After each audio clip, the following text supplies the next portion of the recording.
Hello everyone, welcome to Happy Learning channel. This is Santosh Koka. మన previous వీడియోస్లో paper 3 Indian ఎకానమీకి సంబంధించి part 3 వరకు మనం కవర్ చేసుకున్నాం. ఇప్పుడు part 4 industry and services sector పరిశ్రమలు మరియు సేవల రంగాలకు సంబంధించి మనం ఒక 20 క్వశ్చన్స్ అనేవి చూద్దాం. ఇవి మోస్ట్ ఎక్స్పెక్టెడ్ ఎంసీక్యూ సిరీస్లో భాగంగా టీజీపీఎస్సీ గ్రూప్ 2 అండ్ 3 కవర్ అయ్యేలా చేస్తున్నాం. బట్ గ్రూప్ 3 అనేది దాదాపు దగ్గర పడింది కాబట్టి మనం వీడియో స్టార్ట్ చేసుకోవడం లేట్ అయింది కాబట్టి అన్ని టాపిక్స్ గ్రూప్ 3 అయితే కవర్ చేయలేకపోయాం. సొసైటీ అయితే కంప్లీటెడ్గా మనం కంప్లీట్ చేసాం. అవి ఆల్మోస్ట్ ఒకే వీడియోలో 100 క్వశ్చన్స్ అనేవి మీకు పోస్ట్ చేసాం. అదేవిధంగా ఆ పీడిఎఫ్ కూడా డిస్క్రిప్షన్లో ఉంది, దాన్ని చూసి మీరు ఎగ్జామ్కి వెళ్ళొచ్చు, రైట్?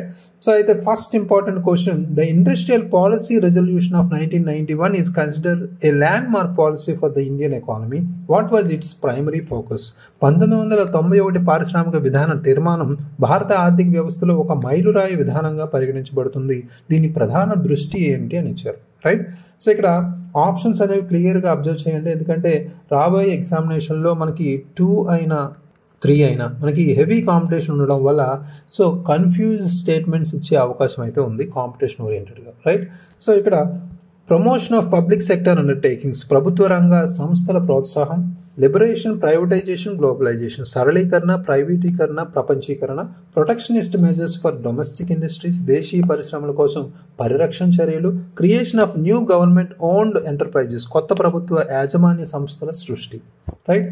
సో ఈ 4 ఆప్షన్స్ మనం గమనిస్తే ఎకనామిక్ లిబరలైజేషన్, ప్రైవేటైజేషన్, గ్లోబలైజేషన్ అంటే ఇండస్ట్రియల్ పాలసీ రెజల్యూషన్ 1995 అంటే అంతకుముందు ఉన్న మనకి 1956కి సంబంధించి మనం మాట్లాడుకుంటే ఎక్కువగా ప్రభుత్వ రంగానికి సంబంధించి మనం ఫోకస్ చేసాం, రైట్? సో తర్వాత వచ్చిన 1991 ఈ ఇండస్ట్రియల్ పాలసీ రెజల్యూషన్కి సంబంధించి ఒక షిఫ్ట్ అయితే మనం చూసాం. అంటే ఆ చేంజ్ అనేది ఇక్కడ ఆర్థికపరమైన సరళీకరణ అనేది మనకి ప్రధానంగా మనం చూడొచ్చు.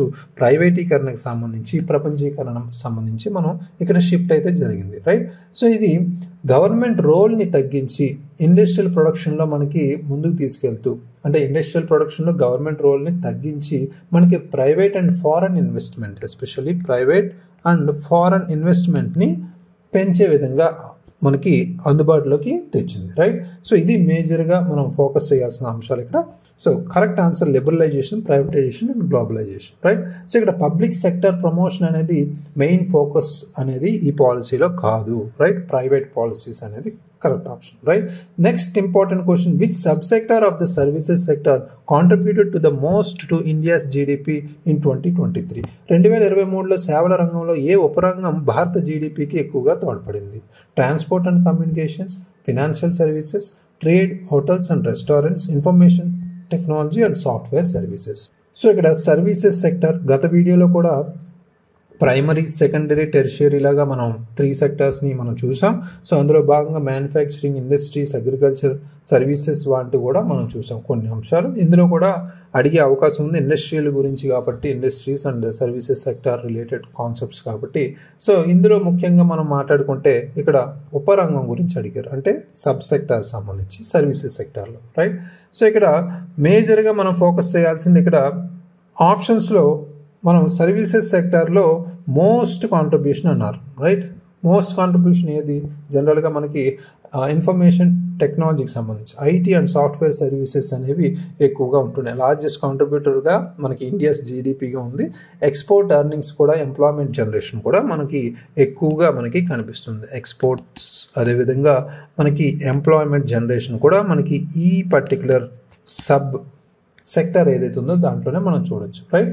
సో ఇక్కడ ట్రేడ్, హోటల్స్, రెస్టారెంట్స్ లేదా ట్రాన్స్పోర్ట్ అండ్ కమ్యూనికేషన్ ఏవైతే ఉన్నాయో అవి ఇంపార్టెంటే, కానీ లార్జెస్ట్ కాంట్రిబ్యూటర్స్ అయితే కాదు ఐటీ సర్వీసెస్తో పోలిస్తే, రైట్? సో ఇవి ఈజీగా ఎలిమినేట్ చేయొచ్చు. ఫైనాన్షియల్ సర్వీసెస్ కూడా ఇంపార్టెంటే, కానీ ఐటీ షేర్ కన్నా గ్రేటర్ అయితే కాదు, రైట్?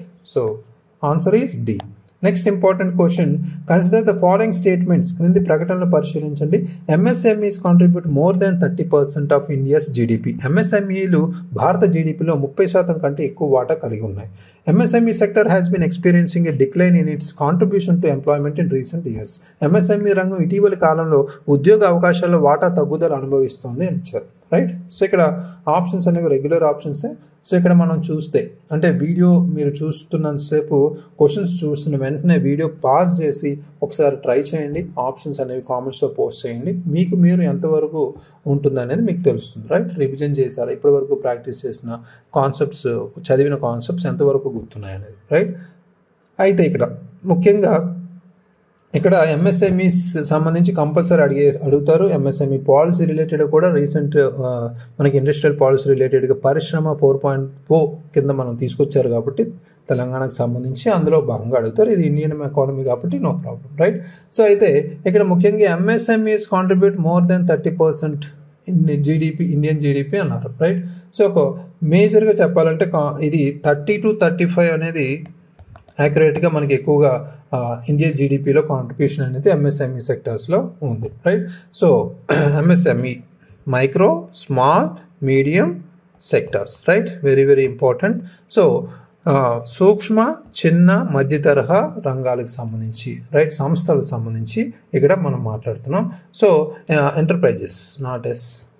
సో ఇక్కడ ముఖ్యంగా 30 to 35% అయితే మనకు ఉంటుంది. ఇది కరెక్ట్ ఆప్షనే. అదేవిధంగా MSME sector has been experiencing a decline in its contribution to employment in recent years అన్నారు. ఇది ఇన్కరెక్ట్. ఎందుకంటే ఆల్మోస్ట్ ఇక్కడ లార్జెస్ట్ సోర్స్ ఆఫ్ ఎంప్లాయ్మెంట్ అనేది మనకి ఇక్కడ అగ్రికల్చర్ తర్వాత మనం చూసుకుంటే ఎంఎస్ఎంఈ సెక్టర్లో ఎక్కువగా ఈ ఎంప్లాయ్మెంట్, ఉపాధి కనిపించే మనకి మూలంగా ఇక్కడ చూస్తాం. లార్జెస్ట్ సోర్స్ ఆఫ్ ఎంప్లాయ్మెంట్గా మనం చూస్తాం. సో ఆల్మోస్ట్ 100 million పీపుల్ ఇక్కడ ఉపాధి కల్పించే విధంగా ఉంది. Right. 100 million people. Right. So ఇది ఓన్లీ 1 అనేది కరెక్ట్ ఆప్షన్ ఇక్కడ.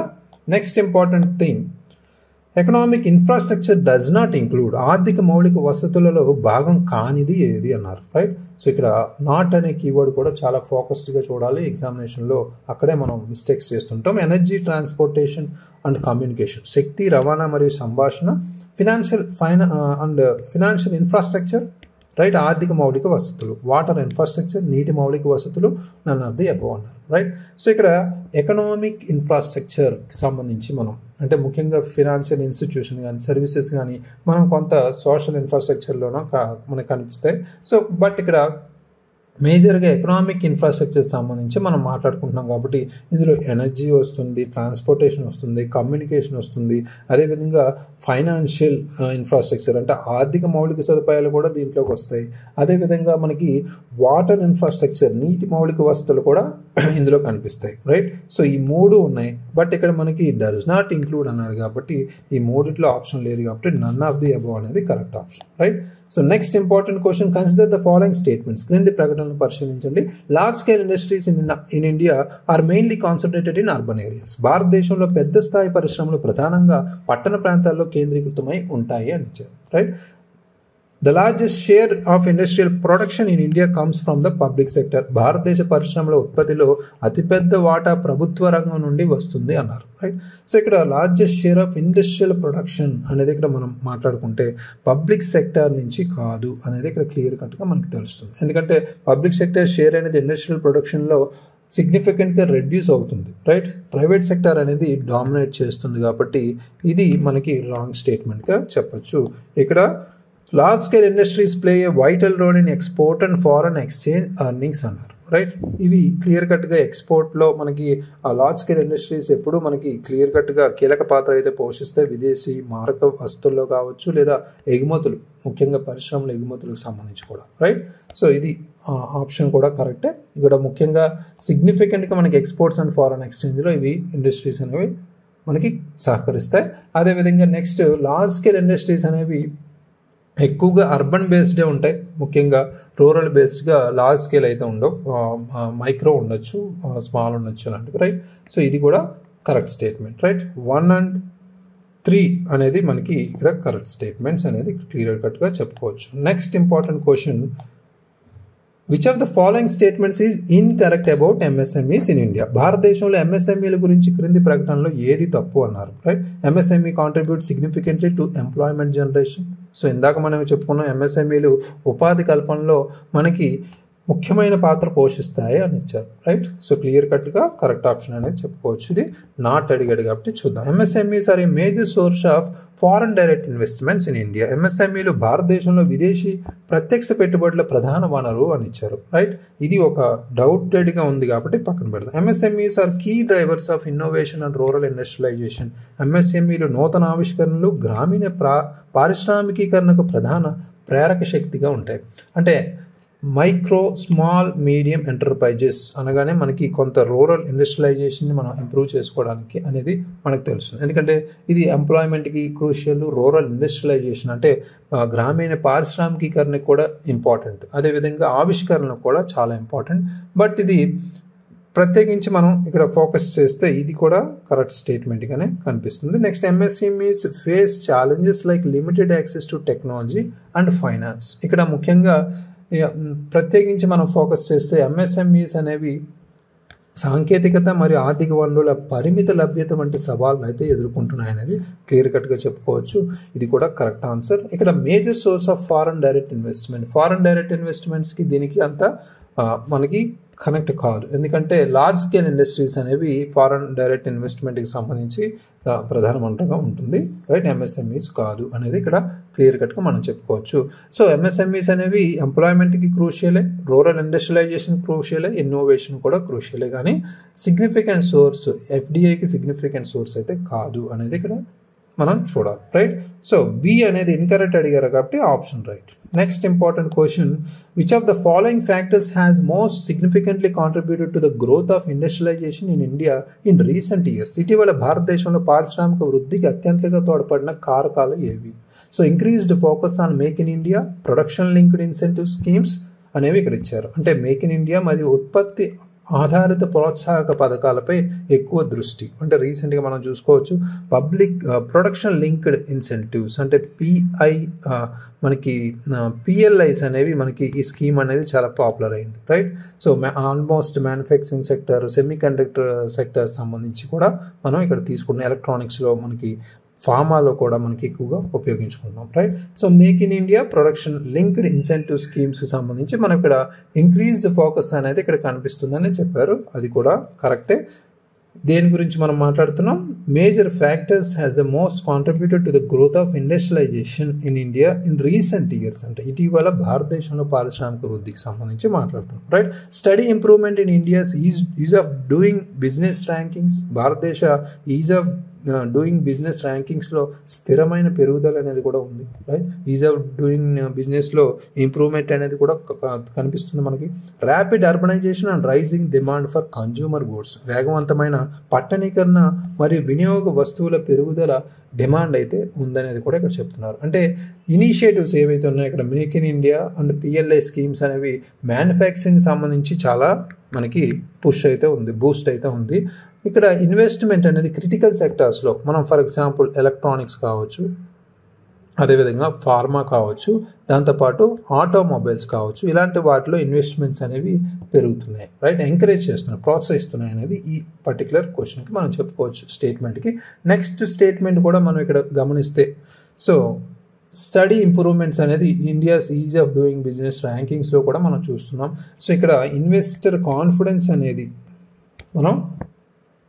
మనం నియంత్రించకుండా మనం దాన్ని సమర్థిస్తున్నాం, ముందుకు తీసుకెళ్తున్నాం. అదేవిధంగా ఇండస్ట్రియల్ ఆపరేషన్స్ ఏవైతే ఉన్నాయో దాన్ని సింప్లిఫై చేస్తున్నాం, సరళీకరణ చేస్తున్నాం. రెగ్యులేటరీ ఫ్రేమ్వర్క్స్ కూడా కొంచెం సింప్లిఫై చేస్తున్నాం, రైట్. సో అవి మనకి ఇక్కడ స్టడీ ఇంప్రూవ్మెంట్కి ముందుకు తీసుకెళ్లే విధంగా ఉపయోగపడుతున్నాయి.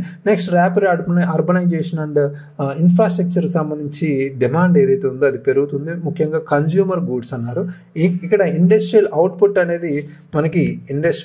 అవుట్పుట్ అనేది ఫర్దర్గా మనకి ఇంప్రూవ్ అవ్వడానికి లేదా ఇండస్ట్రియల్ గ్రోత్ యాక్సిలరేట్ అవ్వడానికి కూడా ఇది ఉపయోగపడుతుంది, right. So all the options are correct options.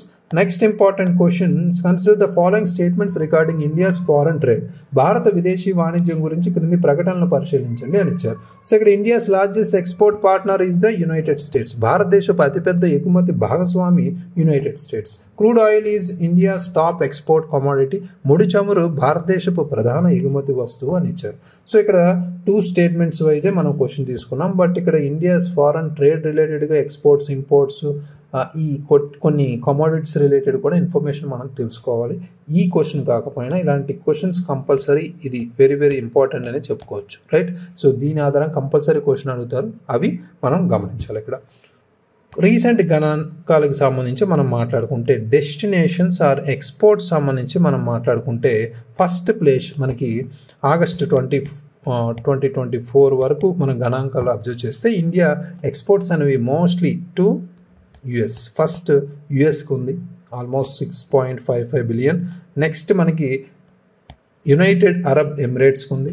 Next మనకి నెదర్లాండ్స్ కూడా ఉంది. Next UK, United Kingdom. ఈ 4 దేశాలు గుర్తుపెట్టుకోండి సరిపోతుంది. సో ఆల్మోస్ట్ తర్వాత మనకి ఒక చైనా కూడా 5th ప్లేస్లో ఉంది. సో నెక్స్ట్ మనకి ఇంపోర్ట్స్ చూసుకుంటే, ఇంపోర్ట్స్కి సంబంధించి మాట్లాడుకుంటే ఫస్ట్ ప్లేస్ మనకి చైనాకి సంబంధించి, చైనా నుంచి మనం ఎక్కువ ఇంపోర్ట్స్ అనేవి తీసుకుంటున్నాం, almost $10 billion, right. So 10 billions.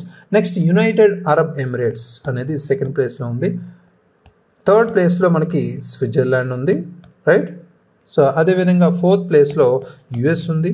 So 5th ప్లేస్లో రష్యా ఉంది, రైట్. ఈ గణాంకాలు మనకి గుర్తుపెట్టుకోవాల్సిన అవసరం అయితే ఉంది. సో ఫర్దర్గా ఎగ్జామినేషన్ పాయింట్ ఆఫ్ వ్యూలో మనకి ఇక్కడ యునైటెడ్ స్టేట్స్ ఇచ్చారు, ఇది కరెక్ట్ ఆప్షనే, right, as per our facts. But ఇక్కడ క్వశ్చన్ వైజ్ మనకి ఇంకా ఈ పర్టికులర్ వాటితో మ్యాచ్ ద ఫాలోయింగ్ కూడా ఇవ్వచ్చు. ఇంపోర్ట్స్ రిలేటెడ్గా 2nd కంట్రీ ఏంటి అనవచ్చు, రైట్. సో వీటిని కంపల్సరీ మనం ఫోకస్ చేయాలి. పర్టికులర్గా ఫ్యాక్చువల్ ఇన్ఫర్మేషన్ అడిగే ఛాన్స్ ఉంది. అయితే కమింగ్ టు స్టేట్మెంట్ 2, ఇక్కడ crude oil is India's top export commodity అన్నారు. ముడి చమురు భారతదేశపు ప్రధాన ఎగుమతి వస్తువు అన్నారు. బట్ ఇక్కడ పెట్రోలియం ప్రొడక్ట్స్ అనేవి ఇక్కడ క్లియర్ కట్గా మనం చెప్పచ్చు. ఇండియాస్ మేజర్ ఎక్స్పోర్టర్ సంబంధించి మనం మాట్లాడుకుంటే క్రూడ్ ఆయిల్ కాదు, petroleum products including refined petroleum, naphtha కావచ్చు, లిక్విఫైడ్ అంటే ఎల్పిజికి సంబంధించి కావచ్చు, రైట్. సో ఇవి మనకి ప్రధానంగా మనకి ఇక్కడ టాప్ ఎక్స్పోర్టర్స్గా మనం ఇక్కడ చూసుకోవచ్చు. దీనికి సంబంధించి మనకి ఓన్లీ 1 అనేది కరెక్ట్ ఆప్షన్గా చెప్తాం, రైట్. సో ఇక్కడ క్లియర్గా మనం ఫోకస్ చేస్తే ఇక్కడ టాప్ 10 ఎక్స్పోర్ట్స్ అనేది ఇండియాకి సంబంధించి మనం మాట్లాడుకుంటే, right. So India top exports సంబంధించి మనం మాట్లాడుకుంటే ఈ పెట్రోలియం ప్రొడక్ట్స్తో పాటు మనకి ఫార్మా కావచ్చు, రైట్, ఫార్మా, అదేవిధంగా జెమ్స్ అండ్ జ్యువెలరీ, అదేవిధంగా ఇంజనీరింగ్ గూడ్స్, టెక్స్టైల్స్ కావచ్చు, అదేవిధంగా automobiles, auto parts, agriculture and food products, leather products ఇలాంటివి ఉన్నాయి, రైట్. సో ఇది కూడా ఎక్స్పోర్ట్ కమోడిటీస్, ఇంపోర్ట్ కమోడిటీస్ కూడా మనం చూసుకోవాలి, ఫోకస్ చేయాలి ఎగ్జామినేషన్ పాయింట్ ఆఫ్ వ్యూలో. సో అయితే ఆప్షన్ 1 అయితే correct answer. Next 9th option చూసుకుంటే which of the following is not considered a part of India's economic infrastructure. ఇక్కడ మేజర్గా మనం మాట్లాడుకుంటే మనం ఫోకస్ చేయాల్సిన అంశం ఏంటంటే which of the following is not అన్నారు. ఇక్కడ consider a part of India's economic infrastructure, భారతదేశ ఆర్థిక మౌలిక సదుపాయాల్లో భాగంగా పరిగణించబడనిది ఏది?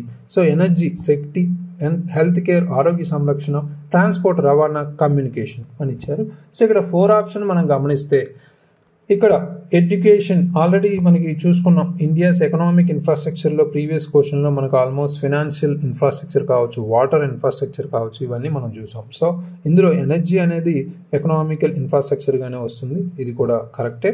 హెల్త్ కేర్ అనేది మనం అబ్జర్వ్ చేస్తే హెల్త్ కేర్, ఎడ్యుకేషన్ ఇలాంటివి కూడా ఎకనామికల్గా వస్తున్నాయి కాబట్టి ఇవి సోషల్ ఇన్ఫ్రాస్ట్రక్చర్లోకి వస్తాయి, రైట్. ఇక్కడే మనకి కన్ఫ్యూజన్ చేయొచ్చు, ఇది టాపిక్లో సబ్ టాపిక్ లాగా తీసుకోవాలి, రైట్. సోషల్ ఇన్ఫ్రాస్ట్రక్చర్ అనేవి కొన్ని అసెట్స్ ఏవైతే ఇంక్లూడ్ ఉంటాయో అందులో సోషల్ సర్వీసెస్ సంబంధించి, అందులో మనకి ఎడ్యుకేషన్, విద్య, అదేవిధంగా హెల్త్, దాంతోపాటు మనకి వాషింగ్ అండ్ శానిటేషన్ లాంటివి, రైట్. ఈ ఇన్ఫ్రాస్ట్రక్చర్ సంబంధించి లేదా ఫెసిలిటీస్, అదేవిధంగా హౌసింగ్ ఎక్సెట్రా ఇలాంటివన్నీ మనకి సోషల్ ఇన్ఫ్రాస్ట్రక్చర్లోకి వస్తాయి. అవి మిగతావన్నీ మనకి ఎకనామిక్ అంటే ఆర్థికపరమైన మౌలిక సదుపాయాలు ఏవైతే ఉన్నాయో అందులోకి వస్తాయి. అందులో మనకి ఎనర్జీ, శక్తి కావచ్చు, ట్రాన్స్పోర్ట్, రవాణా కావచ్చు, అదేవిధంగా కమ్యూనికేషన్, రైట్. సో ఇవన్నీ మనకి ఎకనామిక్లోకి వస్తాయి. ఇక్కడ హెల్త్ కేర్ అనేది మాత్రమే ఇక్కడ రాంగ్ ఆప్షన్ కాబట్టి కరెక్ట్ ఆప్షన్ అదే, right. So which of the following is not అన్నారు కాబట్టి అది ఫోకస్ చేయండి. Next important question, India's IT sector is primarily concentrated in which of the following cities? భారతదేశ ఐటీ రంగం ప్రధానంగా క్రింది నగరాల్లో ఎక్కడ కేంద్రీకృతమై ఉంది అని ఇచ్చారు, రైట్? సో ఇది అందరికీ తెలిసిందే. జనరల్గా అందరూ అబ్జర్వ్ చేయకపోతే కామన్ సెన్స్తో ఈజీగా కొన్ని క్వశ్చన్స్ అయితే మనం ఇలాంటి ఈజీ క్వశ్చన్స్ కూడా అంటే పేపర్ గమనిస్తే మనకి ఈజీ ఇస్తారు, మీడియం ఇస్తారు, లేదా యావరేజ్ అబవ్ యావరేజ్ ఇస్తారు, రైట్? సో అదేవిధంగా కొన్ని టఫ్ ఇస్తారు, వెరీ టఫ్ ఇవ్వచ్చు, ఇలాంటివి కోణంలో ఇస్తారు. కానీ అన్నీ టఫ్ అన్నీ ఈజీ ఇవ్వరు. కాబట్టి మనం ఇక్కడ ఇలాంటి ఈజీ క్వశ్చన్స్ కూడా ట్యాకిల్ చేయాలి. సో దాన్ని కన్ఫ్యూజన్ లేకుండా చూసుకోవాలి, రైట్? సో ఇక్కడ జనరల్గా బెంగళూరు అనేది ఫస్ట్ ఆప్షన్. సో బెంగళూరులో మనకి ఐటీ రంగం అనేది ప్రధానంగా ఉన్నారు, రైట్? బెంగళూరు. నెక్స్ట్ మనకి ఏంటి అది కూడా మనం ఇక్కడ గమనించాలి. నెక్స్ట్ ప్లేస్లో హైదరాబాద్ ఉంది, అది కూడా ఫోకస్ చేయండి. నెక్స్ట్ మనకి పూణే ఉంది. ఫోర్త్ ప్లేస్లో చెన్నై ఉంది, రైట్? సో ఈ ఆర్డర్ కూడా గుర్తుపెట్టుకోండి, క్రోనలాజికల్ ఆర్డర్ కూడా ఇచ్చే అవకాశం ఉంది, right? So next important question, which of the following is incorrect regarding the industrial finance in India? భారతదేశంలో పారిశ్రామిక ఆర్థిక సహాయంపై క్రింది వాటిలో ఏది తప్పు? Industrial development bank of India has been a key player in financing large industries. పెద్ద పరిశ్రమలకు ఆర్థిక సహాయం చేయడంలో industrial development bank of India కీలక పాత్ర పోషిస్తుంది అని ఇచ్చారు. Commercial banks are the main source of short term credit for industries. వాణిజ్య బ్యాంకులు పరిశ్రమలకు స్వల్పకాలిక రుణాల ప్రధాన వనరు. ఇది కూడా మనకి కనిపిస్తుంది. Industrial development bank of India financing అంటే లార్జ్ ఇండస్ట్రీస్కి మనకి ఫైనాన్స్ ఇవ్వడం అనేది ఇక్కడ ఆర్థిక సహాయం చేయడం అనేది కరెక్ట్గా చెప్పుకోవచ్చు, రైట్? సో అదేవిధంగా కమర్షియల్ బ్యాంక్స్ ఏవైతే ఉన్నాయో వాటికి షార్ట్ టర్మ్ క్రెడిట్స్ అనేవి ఇండస్ట్రీకి సంబంధించి మనకి అందించే విధంగా కమర్షియల్ బ్యాంక్స్ అనేవి అంటే వాణిజ్య బ్యాంకులు మనకి ప్రధాన వనరుగా, అది కూడా కరెక్టే. సో నెక్స్ట్ ఆర్బీఐ అనేది directly provides long term credit to industries. Reserve bank of India పరిశ్రమలకు నేరుగా దీర్ఘకాలిక రుణాలను అందిస్తుంది అని ఇచ్చారు. సో ఇది మనకి ఒక question mark. Non banking financial companies have a growing role in industrial finance. పారిశ్రామిక ఆర్థిక సహాయంలో బ్యాంకేతర ఆర్థిక సంస్థల పాత్ర పెరుగుతుంది అని ఇచ్చారు, రైట్? సో ఇక్కడ ఆర్బీఐ అనేది ప్రైమరీగా మనం చూసుకుంటే monetary policy, right? Monetary policy మీద ఫోకస్ చేస్తుంది కానీ డైరెక్ట్గా లాంగ్ టర్మ్ క్రెడిట్ అనేది ఇండస్ట్రీస్కి ఇవ్వదు. గమనించాలి, రాంగ్ స్టేట్మెంట్ ఇది. అదే ఇన్స్టిట్యూషన్స్ ఏవైతే ఉన్నాయో మనకి ఇడ్బీ కానీ ఐడిబిఐ కానీ లేదా కమర్షియల్ బ్యాంక్స్ కానీ ఇవి ఎక్కువగా రెస్పాన్సిబుల్గా ఉంటాయి ఈ పర్టికులర్ ఆర్థిక సహాయానికి సంబంధించి, రైట్? సో ఈ రిమైనింగ్ 3 అనేవి కరెక్ట్ ఆన్సర్గా చెప్పుకోవచ్చు. సో ఇన్కరెక్ట్ అడిగారు కాబట్టి C. Next important question, consider the following statements. క్రింది ప్రకటనలు పరిశీలించండి. India's foreign trade has been experiencing a sustain trade surplus in recent years. ఇటీవల సంవత్సరాల్లో భారత విదేశీ వాణిజ్యం సుస్థిరమైన వాణిజ్య మిగులును అనుభవిస్తోంది. India's exports are mainly driven by the services sector including IT and software.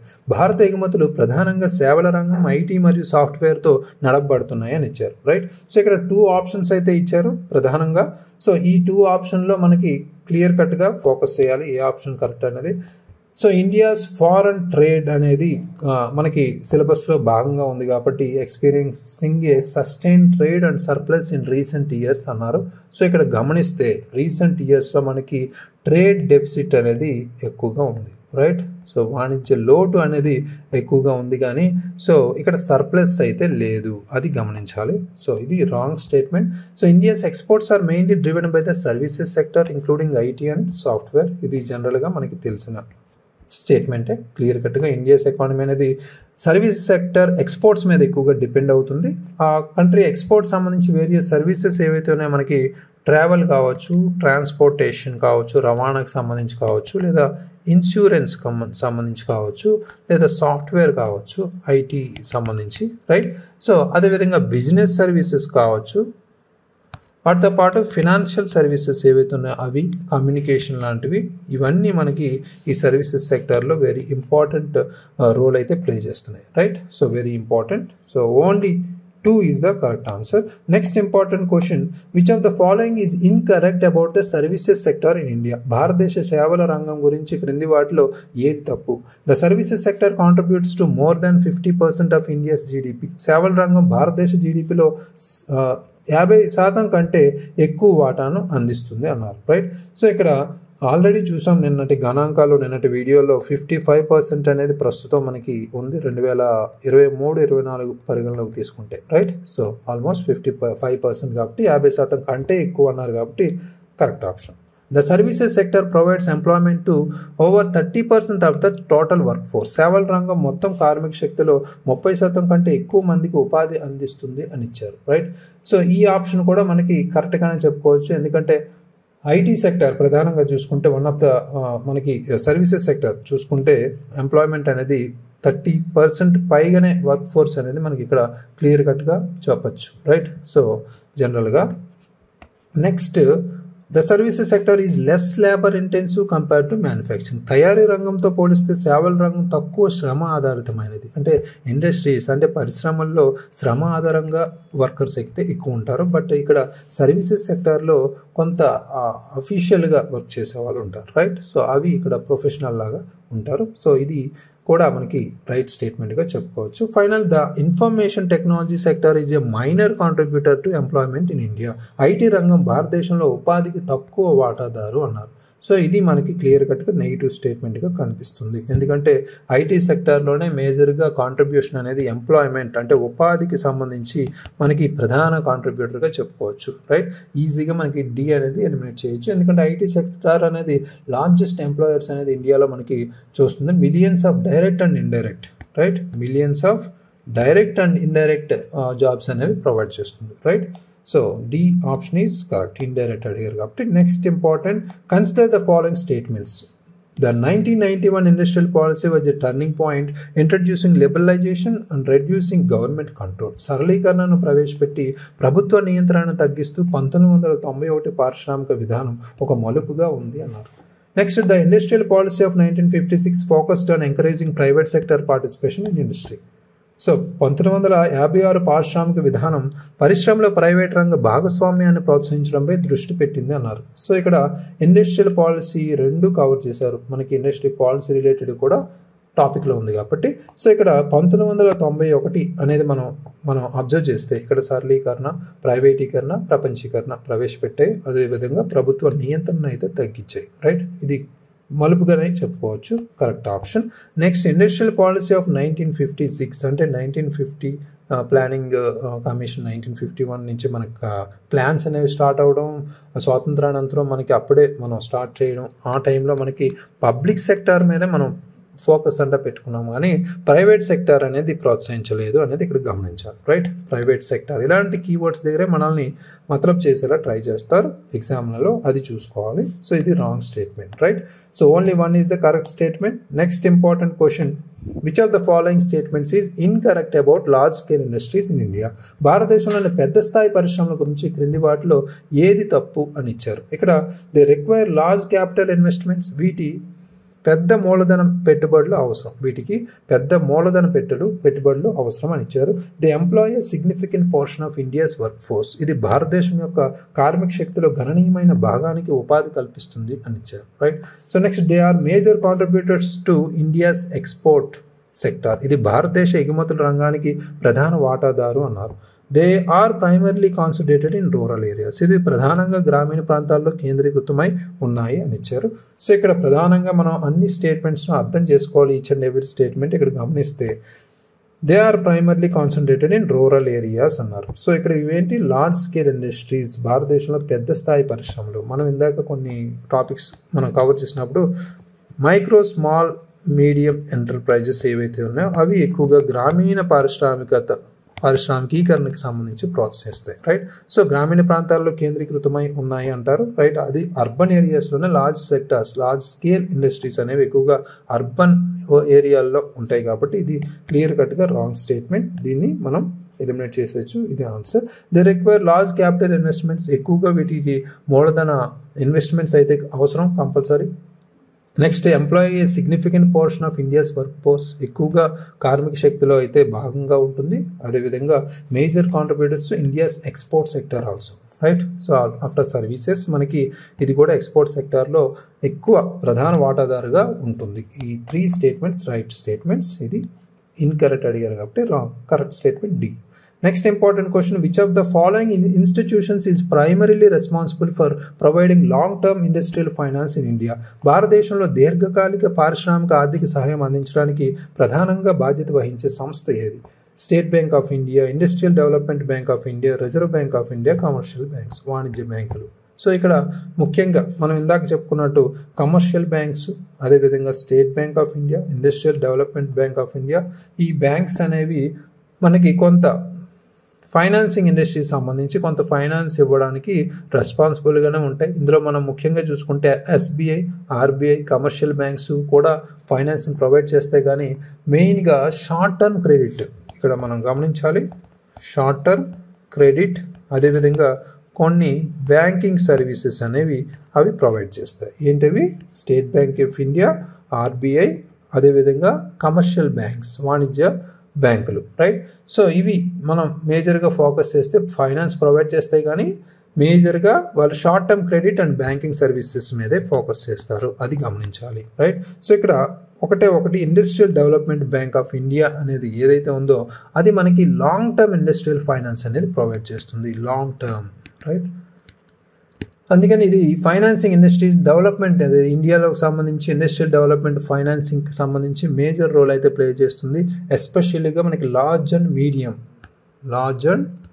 Medium industries, only లార్జే కాదు, large and medium, right. Very important question, గుర్తుపెట్టుకోండి. Next important question 17th, in recent years the share of the industrial sector in India's GDP has been. ఇటీవల భారతదేశ జీడిపిలో పారిశ్రామిక రంగం యొక్క వాటా అని ఇచ్చారు, రైట్. సో ఇక్కడ ఇంక్రీజింగ్ స్టెడీలీ, స్థిరంగా పెరుగుతుంది, డిక్రీజింగ్ గ్రాడ్యువల్లీ, క్రమంగా తగ్గుతుంది, స్టేబుల్ అట్ 25%, 25% వద్ద స్థిరంగా ఉంది, నాట్ మెజరబుల్, కొలవలేనిది అని ఇచ్చారు. సో ఇలాంటి ట్రిక్కీగా కూడా అడిగే ఛాన్స్ ఉంది, జనరల్గా పర్సంటేజ్లో అడిగే ఛాన్స్ ఉంది. సో ఇలా మనం కొంత కన్ఫ్యూజ్ చేసే అవకాశంగా ఫ్యాక్చువల్ ఇన్ఫర్మేషన్ ఇస్తే ఎటు మనం గుర్తుపెట్టుకుంటాం, బట్ ఇలా కాన్సెప్చువల్గా కన్ఫ్యూజ్ చేసే అవకాశం ఇవ్వచ్చు. అంటే మనకి నెంబర్ తెలిసిన ముందు వెనక నెంబర్స్ కూడా మనకి గమనించాలి. అంటే ఇయర్స్ వైజ్ మనకి డికేడ్ అవ్వచ్చు, లేదా ముందు సంవత్సరం ఫైనాన్షియల్ ఇయర్ సంబంధించి కూడా ఇస్తూ కన్ఫ్యూజ్ చేయొచ్చు. సో ఇక్కడ ఇన్ రీసెంట్ ఇయర్స్ అన్నారు, కానీ ఎన్ని ఇయర్స్ అనేది చెప్పలేదు. కాబట్టి ఇక్కడ షేర్ అనేది ఇండస్ట్రియల్ సెక్టార్కి సంబంధించి గ్రాడ్యువల్గా పెరిగిందా తగ్గిందా అనేది గమనించాలి, రైట్. సో ఇక్కడ కరెక్ట్ ఆన్సర్ డిక్రీజింగ్ గ్రాడ్యువల్లీ అనేది కరెక్ట్ ఆన్సర్. ఎందుకంటే ఓవర్ టైం మనం చూసుకుంటే ఇండస్ట్రియల్ సెక్టర్ ఇండియా జీడిపిలో ఇండస్ట్రియల్ సెక్టర్ షేర్ అనేది డిక్రీజ్ అవుతుంది due to rapid growth of services sector అంటే సేవల రంగంలో ఉన్న వృద్ధికి సంబంధించి పెరుగుతున్న వృద్ధి వల్ల మనకి ఇక్కడ ఇండస్ట్రీ సెక్టర్ యొక్క గ్రోత్ అనేది తగ్గుతుంది, రైట్. ఫర్ ఎగ్జాంపుల్ మనకి 2020 నుంచి 2021 అప్పట్లో ఉన్న కరోనా ఎఫెక్ట్ వల్ల మనకి -0.4%కి పడిపోయింది. తర్వాత 2021 నుంచి 2022 ప్లేస్లో చూస్తే 12.2% ఉంది. 2022 నుంచి 23 టైంలో 2.1% ఉంది. 2023 నుంచి 24 టైంలో 9.5%కి వచ్చింది, రైట్. సో ఈ 4 మనం గుర్తుపెట్టుకుంటే చాలు ఇండస్ట్రియల్ సెక్టర్ నుంచి ఈ పర్టికులర్ డిక్రీజింగ్ క్రమంగా తగ్గుతుంది అని చెప్పడానికి, right. So very very important question. Next important question, consider the following statements regarding the large scale industries in India. భారతదేశంలో పెద్ద స్థాయి పరిశ్రమల గురించి క్రింది ప్రకటనలు పరిశీలించండి. They play a minimal role in export activities. ఇది ఎగుమతి కార్యకలాపాల్లో అతి తక్కువ పాత్ర పోషిస్తాయి అన్నారు, right. Minimal. Next, they contribute significantly to the national economy in terms of production and employment. ఉత్పత్తి మరియు ఉపాధి పరంగా ఇది జాతీయ ఆర్థిక వ్యవస్థకు ముఖ్యమైన వాటాను అందిస్తాయి అన్నారు, రైట్. సో ఇక్కడ మనం దేని గురించి మాట్లాడుకుంటున్నాం? లార్జ్ స్కేల్ ఇండస్ట్రీకి సంబంధించి మాట్లాడుతున్నాం. ముఖ్యంగా ఇక్కడ they play a minimal role in export activities అన్నారు, right. So minimal role, services తర్వాత లార్జ్ స్కేల్ ఇండస్ట్రీసే మనకి మేజర్ కాంట్రిబ్యూటర్గా మనకి ఇక్కడ ఎక్స్పోర్ట్ యాక్టివిటీస్లో ఉన్నాయి, కాబట్టి ఇది రాంగ్ స్టేట్మెంట్, రైట్. మినిమల్ కాదు, ఎక్కువ పాత్ర పోషిస్తాయి, right. They contribute significantly to the national income in terms of production and employment. ఉపాధికి సంబంధించి కావచ్చు, ఉత్పత్తికి సంబంధించి కావచ్చు, ప్రధాన పాత్ర అయితే పోషిస్తాయి. ఇది కూడా ముఖ్యమైన వాటాదారే. సో ఇది correct statement. Only 2 is the correct option, right. So very important question. ఇక్కడ లార్జ్ స్కేల్ ఇండస్ట్రీస్ సంబంధించి మనకి ఫోకస్ చేయాల్సిన అంశాలు అయితే చాలా ఉన్నాయి. ముఖ్యంగా లార్జ్ స్కేల్ ఇండస్ట్రీస్ అంటే ఏంటి? ఎక్కువ హ్యూజ్ ఇన్ఫ్రాస్ట్రక్చర్, మౌలిక సదుపాయాలు ఎక్కువగా కావాలి, మ్యాన్ పవర్ కావాలి, సో క్యాపిటల్ అసెట్స్ కూడా చాలా ఎక్కువ కావాలి, రైట్. సో ఇక్కడ ఇండియాలో లార్జ్ స్కేల్ ఇండస్ట్రీస్ అనేవి ఫిక్స్డ్ అసెట్స్ అనేవి more than 100 million rupees 100 million rupees or 10 crores కన్నా ఎక్కువ ఉంటే అవి లార్జ్ స్కేల్ ఇండస్ట్రీస్గా మనం పరిగణిస్తాం, రైట్. సో అసెట్స్ అనేవి ఫిక్స్డ్ అసెట్స్ అనేవి మనకి 100 మిలియన్ రూపీస్ కానీ 10 crore రూపీస్ కానీ కన్నా ఎక్కువ ఉంటే దాన్ని లార్జ్ స్కేల్ ఇండస్ట్రీస్గా పిలుస్తాం. ఇవి మనం మేజర్గా తెలుసుకోవాలి.